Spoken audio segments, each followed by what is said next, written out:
Hello. मैं प्रदीप कुमार आप सभी को क्लास 12th की केमिस्ट्री पढ़ाऊंगा, जिसमें कि एंजाइम उत्प्रेरण एंजाइम उत्प्रेरण को पढ़ाना। और आप इसके पिछले वीडियो में आप लोग अधिशोषण का सिद्धांत पढ़े थे, और अब एंजाइम उत्प्रेरण पढ़ाएंगे।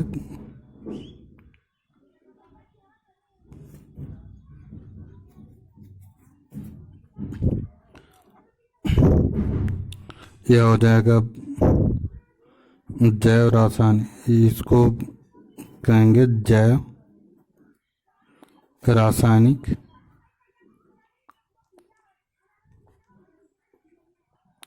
जैव रासायनिक उत्प्रेरण।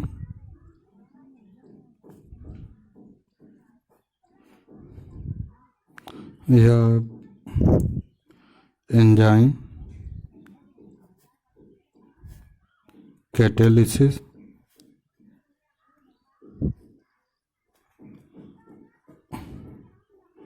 और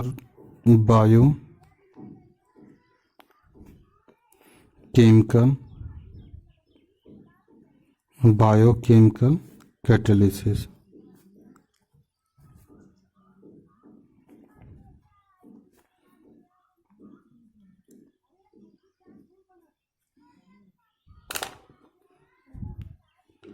तो जो एंजाइम उत्प्रेरण है वह क्या होता है, उसके बारे में हम लोग पढ़ेंगे। तो यहाँ पर हो जाएगा, जो एंजाइम उत्प्रेरण होते हैं वह उच्च अणुभार के यौगिक होते हैं। उच्च अणुभार के यौगिक होते हैं जो कि जटिल पदार्थ होते हैं। और उच्च अणुभार के मतलब कि इनका जो अणुभार होता है लगभग इसमें 10,000 अणुओं से अधिक, 10,000 या 10,000 से अधिक के अणु होते हैं, इसीलिए इनको उच्च अणुभार के यौगिक कहते हैं। और जो एंजाइम होते हैं, एंजाइम और हार्मोन का नाम सुने ही होंगे, जिसमें कि जो एंजाइम और हार्मोन होता है वह पेड़ पौधों से या जीव जंतुओं से प्राप्त किया जाता है। तो एंजाइम भी ठीक उसी तरह से पेड़ पौधों से या जीव जंतुओं से ही प्राप्त किया जाता है।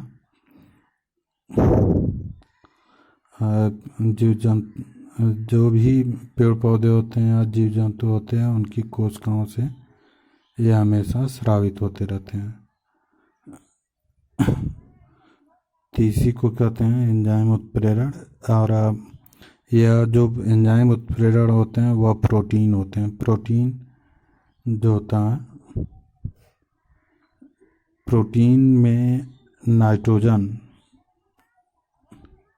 कार्बन, हाइड्रोजन, ऑक्सीजन के अलावा नाइट्रोजन भी पाए जाते हैं।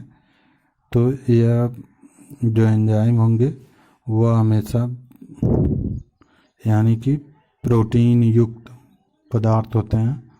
और इनका जो आकार होता है वह कोलाइडी कणों की तरह होता है।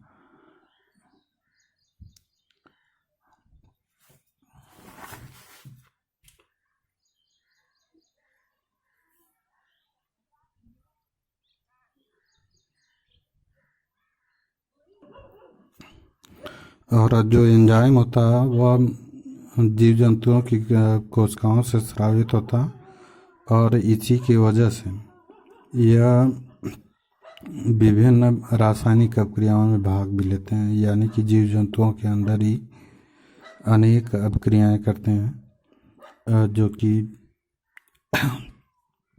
जिससे प्रत्येक कोशिका का जो कार्य होता है वह सुचारू रूप से होता रहता है। तो जो एंजाइम होते हैं वह नाइट्रोजन युक्त जटिल पदार्थ होते हैं। और अब जो नाइट्रोजन युक्त जटिल पदार्थ होते हैं वो उसे प्रोटीन भी कहते हैं, इसलिए एंजाइम उत्प्रेरक को प्रोटीन भी कहते हैं। और इनके जो कण होते हैं वह बड़े बड़े होते हैं। सामान्य से क्या होता है, बड़े बड़े होते हैं, इसलिए इनका आकार कोलाइडी कणों की तरह होता है। इसलिए और जैव रासायनिक अपक्रियाओं में भाग लेते हैं, इसलिए इसको कहते हैं जैव रासायनिक उत्प्रेरक भी कहते हैं। तो और इनके जो अणु भार होते हैं वह 10,000 से अधिक के अणु इसमें शामिल होते हैं, या 10,000 या 10,000 से भी अधिक अणु इसमें शामिल होते हैं, इसलिए इनको उच्च अणु भार यौगिक कहते हैं। और ज़्यादातर जो एंजाइम होते हैं वह जैव रासायनिक अपक्रिया की दर को क्या करते हैं, बढ़ा देते हैं, ताकि वह कोशिकाओं का जो कार्य होता है वह सुचारू रूप से अच्छे से चलता रहे। और जितने भी एंजाइम होते हैं हर एक रासायनिक अपक्रिया के लिए अलग अलग होते हैं।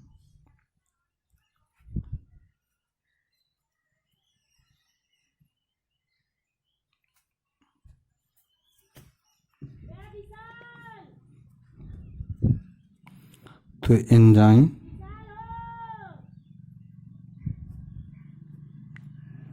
तो इस प्रकार से देखेंगे तो यहाँ पर एंजाइम या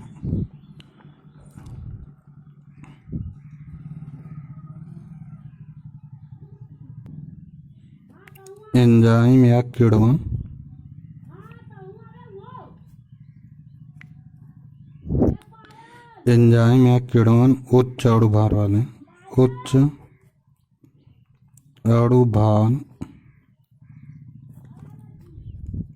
वाले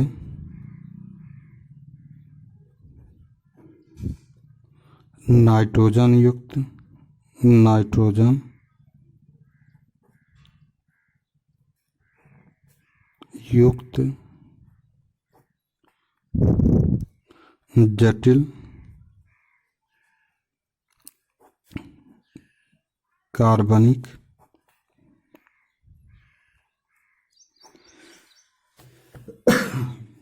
जटिल कार्बनिक यौगिक हैं।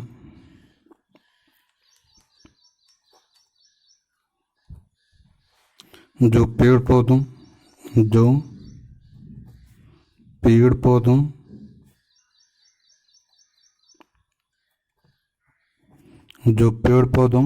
तथा जीव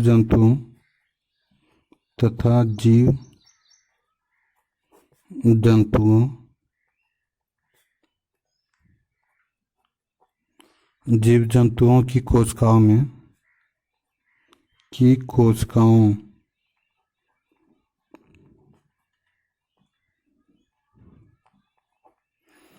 में उत्पन्न होते हैं।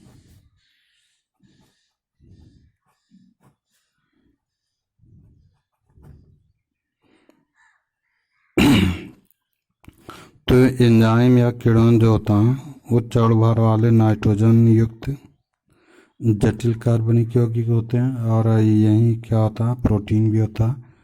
और जो भी प्रोटीन भी पेड़ पौधों से या जीव जंतुओं से भी प्राप्त किया जाता है। और उसी तरह से नाइट्रोजन भी या एंजाइम उत्प्रेरक भी जीव जंतुओं या और पेड़ पौधों से कोशिकाओं से उत्पन्न होते हैं। ये प्राय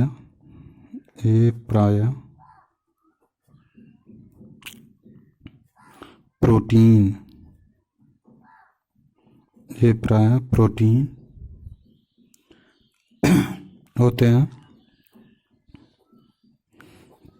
होते हैं और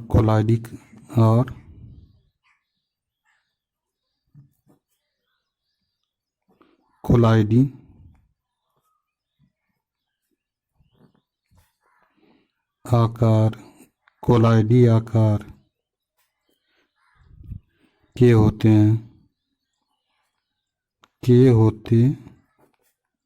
हैं।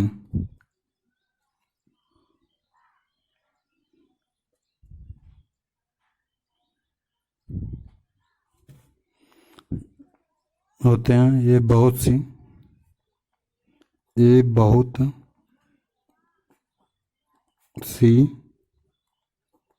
ये बहुत सी रासायनिक अपक्रियाओं में भाग लेते हैं। बहुत सी रासायनिक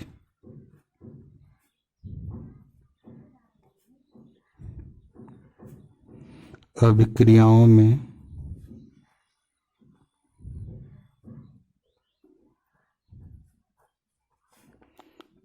भाग लेते हैं।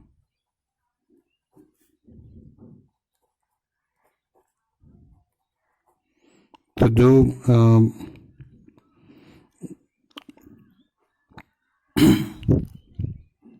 भाग लेते हैं अतः इनको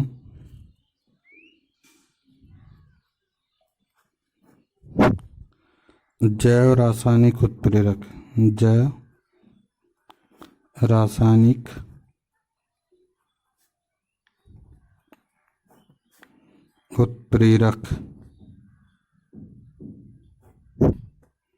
भी कहते हैं। तो इनको जैव रासायनिक उत्प्रेरक भी कहते हैं।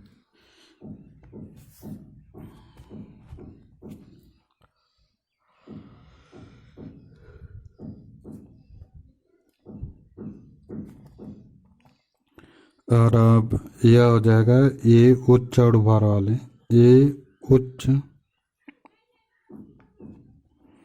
अणुभार वाले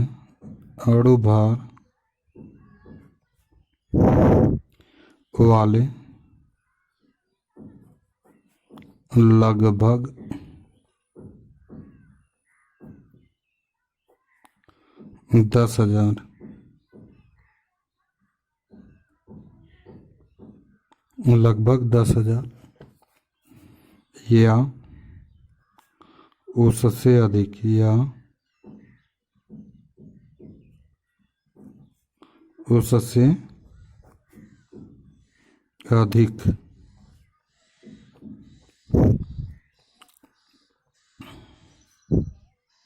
नाइट्रोजन युक्त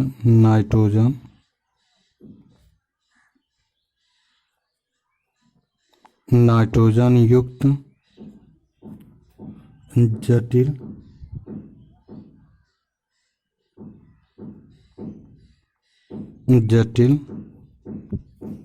प्रोटीन पदार्थ होते हैं। प्रोटीन पदार्थ होते हैं। तो जो यह क्या होता है, ये उच्च अणुभार वाले जितने भी लगभग 10,000 के अणु होते हैं या उससे अधिक होते हैं, उसमें नाइट्रोजन युक्त जो भी प्रोटीन पदार्थ होता है उसको एंजाइम उत्प्रेरण कहते हैं। और यह जैव रासायनिक अभिक्रिया में यानी कि जीवों की रासायनिक अभिक्रिया में भाग लेते हैं। इसी की वजह से इसको एंजाइम उत्प्रेरण भी कहते हैं।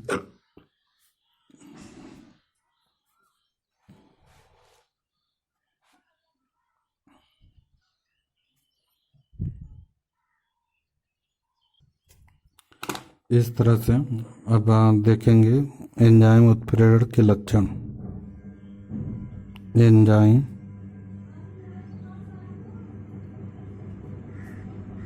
उत्प्रेरण के लक्षण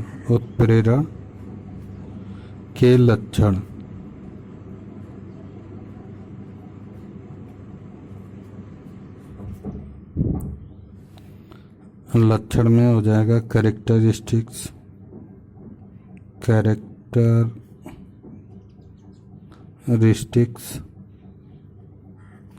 ऑफ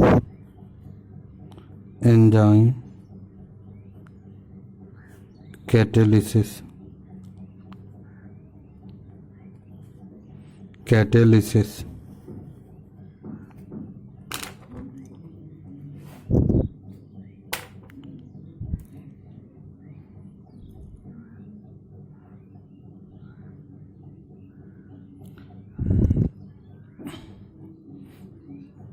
तो यहाँ पर लक्षण जो होता है, लक्षण आप लोग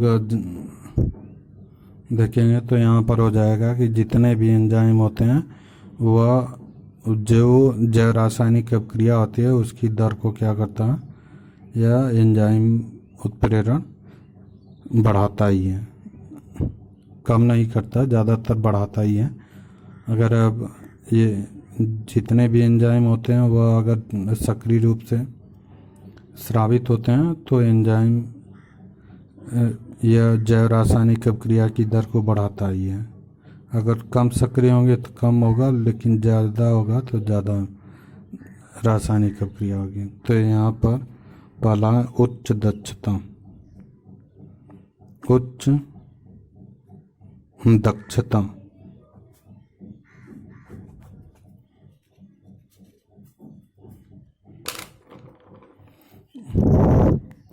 तो यहाँ पर होगा कि एंजाइम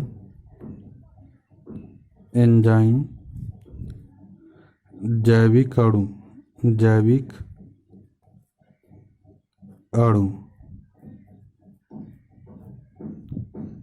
की अभिक्रिया की दर को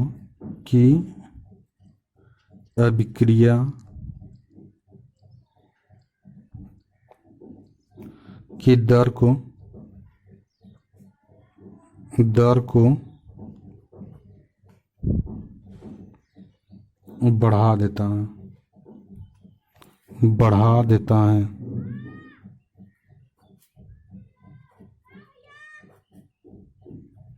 तो जो एंजाइम होता है वह जैविक अणु की अभिक्रिया की दर को क्या करता है, बढ़ा देता है।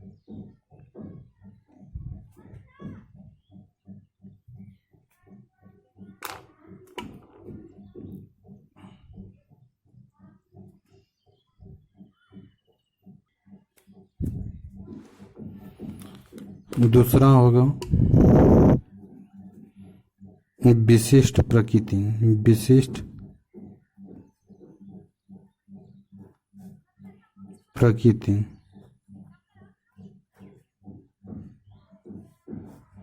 अब विशिष्ट प्रकृति मतलब कि जितने भी एंजाइम होते हैं प्रत्येक अभिक्रिया के लिए अलग अलग होते हैं। यह नहीं कि एक ही एंजाइम हर एक अभिक्रिया के लिए हो, लेकिन बस यह होता है कि अब जितने भी एंजाइम होते हैं वह हर एक अभिक्रिया के लिए अलग अलग होते हैं, यानी कि प्रत्येक अभिक्रिया के लिए यह फिक्स होते हैं, वह अलग नहीं हो सकते हैं। तो एंजाइम की प्रकृति क्या होती है, विशिष्ट होती है। विशिष्ट जो कि केवल एक अभिक्रिया के लिए एक एंजाइम प्रयोग होता है।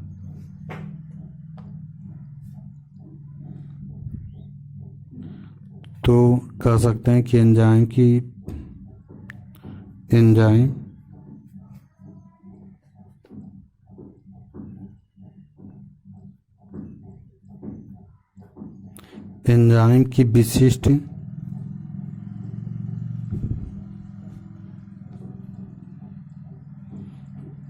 विशिष्ट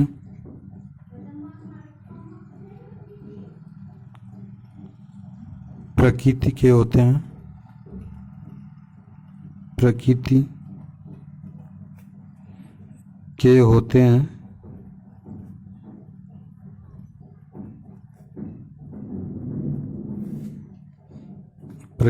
हैं जो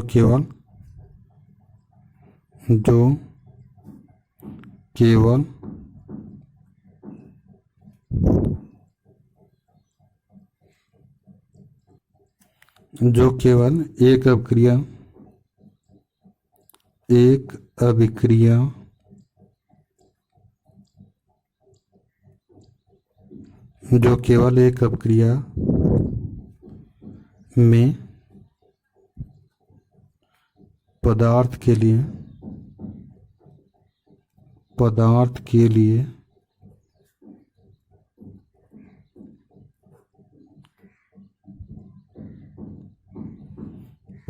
के लिए एक विशिष्ट एंजाइम होते हैं। एक विशिष्ट एंजाइम होते हैं। एंजाइम होते हैं। तो यानी कि कोई एक पदार्थ है तो उसकी अभिक्रिया होने के लिए एक एंजाइम फिक्स होता है।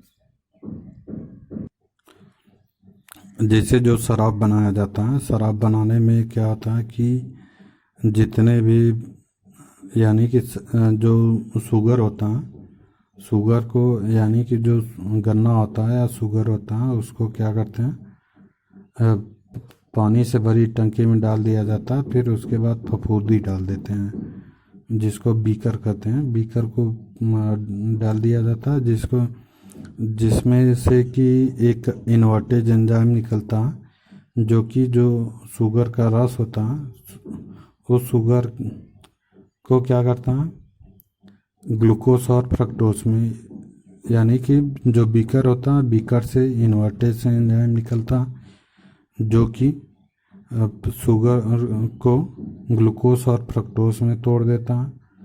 और यहाँ पर फिर जो ग्लूकोज होता है उस जो बीकर से एक और एंजाइम निकलता है जाइमेस एंजाइम निकलता है जो कि ग्लूकोज को एथिल अल्कोहल में परिवर्तित कर देता है। तो इसी तरह से क्या होता है, एथिल अल्कोहल यानी कि शराब के रूप में परिवर्तित हो जाती है। तो इस तरह से इन्वर्टेज एंजाइम क्या करता है, शुगर को ग्लूकोज और फ्रक्टोज में तोड़ता है। और जो ग्लूकोज होता है जाइमेस एंजाइम क्या करता है कि उसको एथिल अल्कोहल में परिवर्तित करता है। तो इस तरह से प्रत्येक पदार्थ के लिए एंजाइम क्या होता है, फिक्स होता है, क्योंकि जाइमेस एंजाइम ग्लूकोज और फ्रक्टोज में नहीं तोड़ता, क्योंकि जाइमेस एंजाइम का बस कार्य होता है कि ग्लूकोज को एथिल अल्कोहल में परिवर्तित कर देता है। उसी तरह से इन्वर्टेज एंजाइम जो होता है वह शुगर को क्या करता है, ग्लूकोज और फ्रक्टोज में परिवर्तित कर देता है।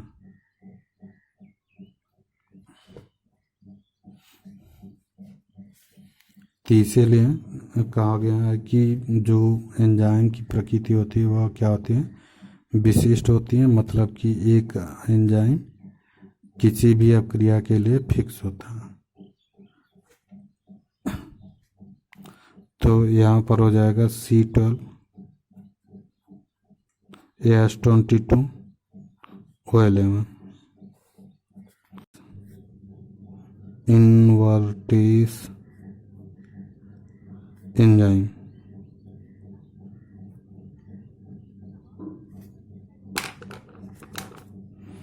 इन्वर्टेज एंजाइम क्या करता है, इसको C6H12O6 प्लस C6H12O6 ग्लूकोज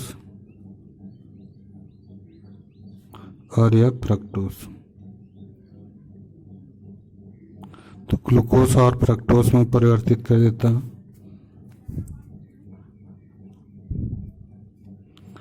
जो ग्लूकोज होता है C6H12O6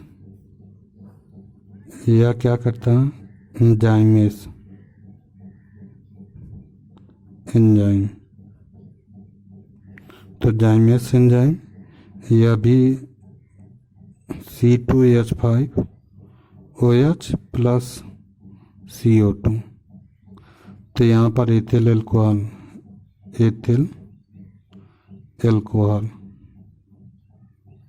यह हो जाएगा सुक्रोज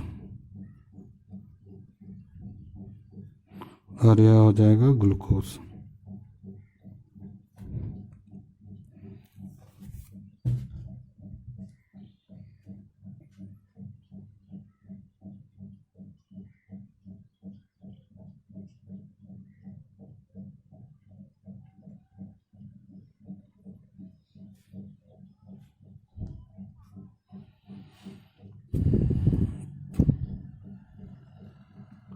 तो यह यहाँ पर जो इन्वर्टेज एंजाइम है केवल यह क्या करता है, सुक्रोज को ग्लूकोज और फ्रक्टोज में तोड़ता है। और जो जाइमेस एंजाइम है यह ग्लूकोज को एथिल अल्कोहल में परिवर्तित कर देता है। तो यहाँ पर यह फिक्स अभिक्रिया होती है और फिक्स एंजाइम उत्प्रेरक भी होता है, यह बदला नहीं जा सकता। तो इस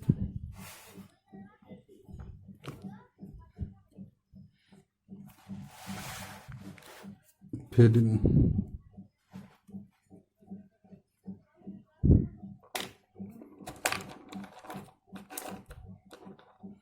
इसके बाद तीसरा पॉइंट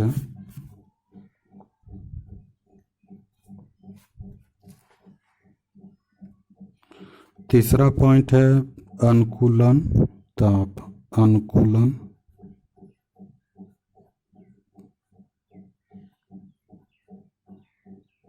अनुकूलन ताप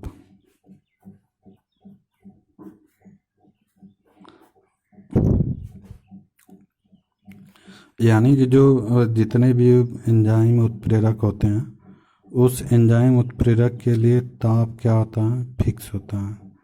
यानी कि नॉर्मल ताप पर एंजाइम क्रिया करता है और अधिक ताप पर क्या होता है, उसकी अक्रियाशीलता खत्म हो जाती है या कम हो जाती है। यानी कि अधिक ताप होगा तो एंजाइम क्या होगा, उतना कार्य नहीं करेगा। लेकिन अगर आप अनुकूलन ताप यानी कि सामान्य ताप जैसे कि रूम टेम्परेचर होता है 25 से 35 डिग्री सेंटीग्रेड ताप तक, या यानी कि सक्रिय रूप से जितने भी एंजाइम होते हैं वह सक्रिय रूप से कार्य करते हैं। लेकिन अगर वहीं ताप को बढ़ा दिया जाए या ताप अधिक हो जाता है तो वहाँ पर क्या होता है, अधिक ताप पर एंजाइम उत्प्रेरक क्रिया नहीं कर पाते हैं। तो इसलिए जितने भी एंजाइम उत्प्रेरक होते हैं वह सामान्य ताप पर ज़्यादा सक्रिय होते हैं, अधिक ताप पर सक्रिय नहीं होते हैं। तो यहाँ पर कह सकते हैं कि इनकी उत्प्रेरक क्षमता, इनकी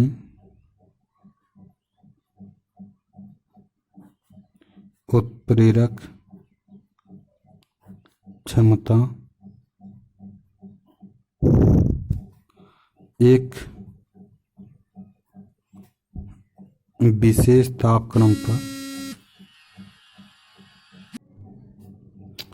उत्प्रेरक क्षमता एक विशेष तापक्रम पर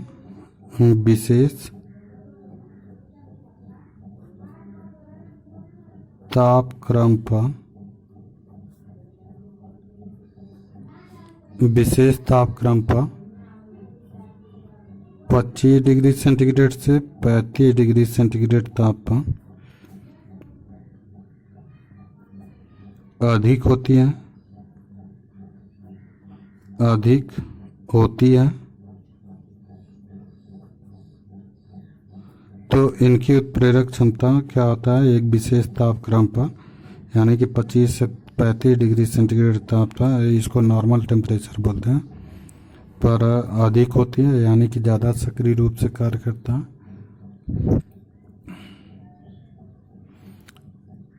इससे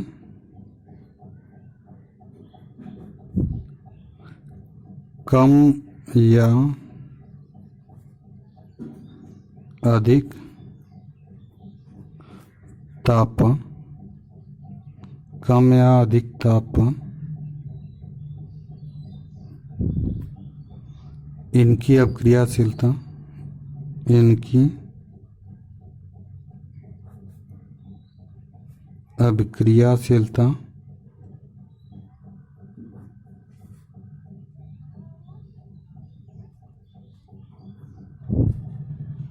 कम हो जाती है।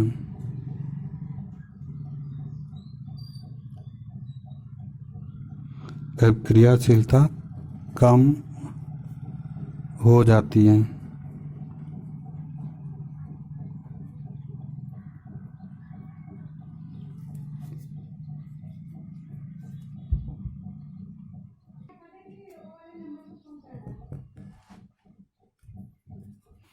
यह हो जाएगा C12 S22O11 plus H2O,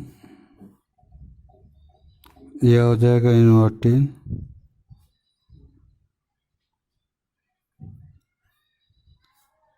invertase enzyme.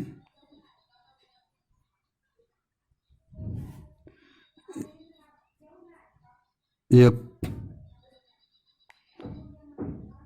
25 से 30 डिग्री सेंटीग्रेड तापमान।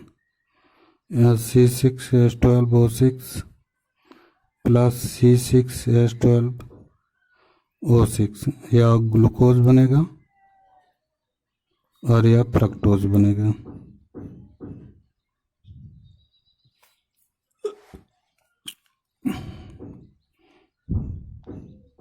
फिर यहाँ पर जो ग्लूकोज है C6H12O6, यह जाइमेस एंजाइम, यह भी 25 से 30 डिग्री सेंटीग्रेड तापमान। यह C2H5OH प्लस H2O, यह एथिल अल्कोहल बनता है, एथिल अल्कोहल।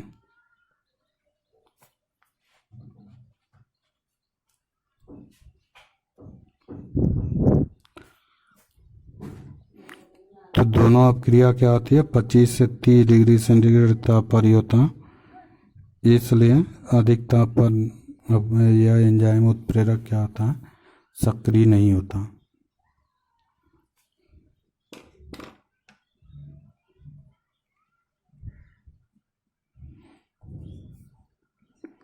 और चौथा पॉइंट हो जाएगा अनुकूलन ताप। अनुकूलन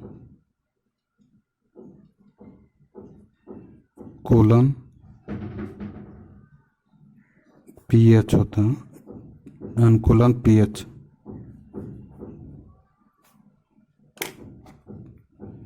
तो अनुकूलन pH मान यानी कि अगर आप जितने भी एंजाइम होते हैं वह 5 से 7 जिनका pH मान होता है, उस pH मान पे क्या होता है, वह सक्रिय होते हैं। इससे अगर कम हो गया या अधिक हो जाता है तो वह सक्रिय नहीं होते हैं।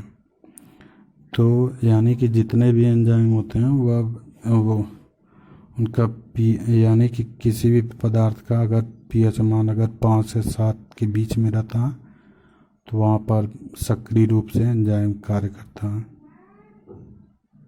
अगर वो उससे कम होता है या अधिक होता है तो एंजाइम क्या करते हैं, सक्रिय कार्य नहीं करते हैं।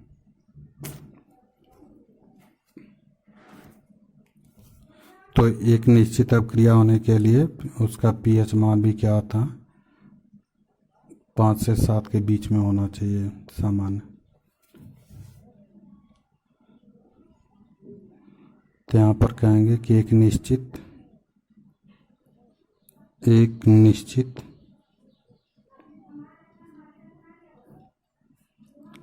pH पर एंजाइम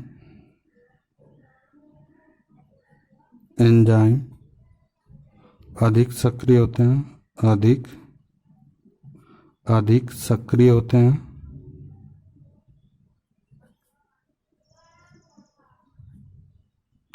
अधिक सक्रिय होते हैं। इससे कम या अधिक, इससे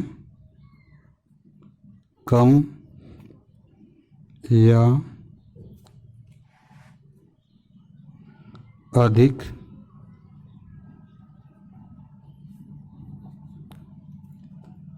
होने पर इनकी सक्रियता कम होती है, इनकी सक्रियता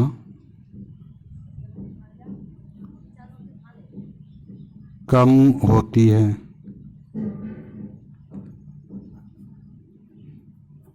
तो एक निश्चित pH पर एंजाइम जो होता है अधिक सक्रिय होते हैं, इससे कम या अधिक होने पर इसकी सक्रियता क्या आती है, कम होती है। तो इस प्रकार से आप लोग एंजाइम उत्प्रेरण देख लिया। उम्मीद है कि सबको समझ में आया भी होगा। और जो लोग वीडियो को सब्सक्राइब नहीं किए कम से कम वीडियो को सब्सक्राइब कर लें, ताकि जो भी वीडियो यूट्यूब पे अपलोड होता है तुरंत आपके पास पहुंचता रहे।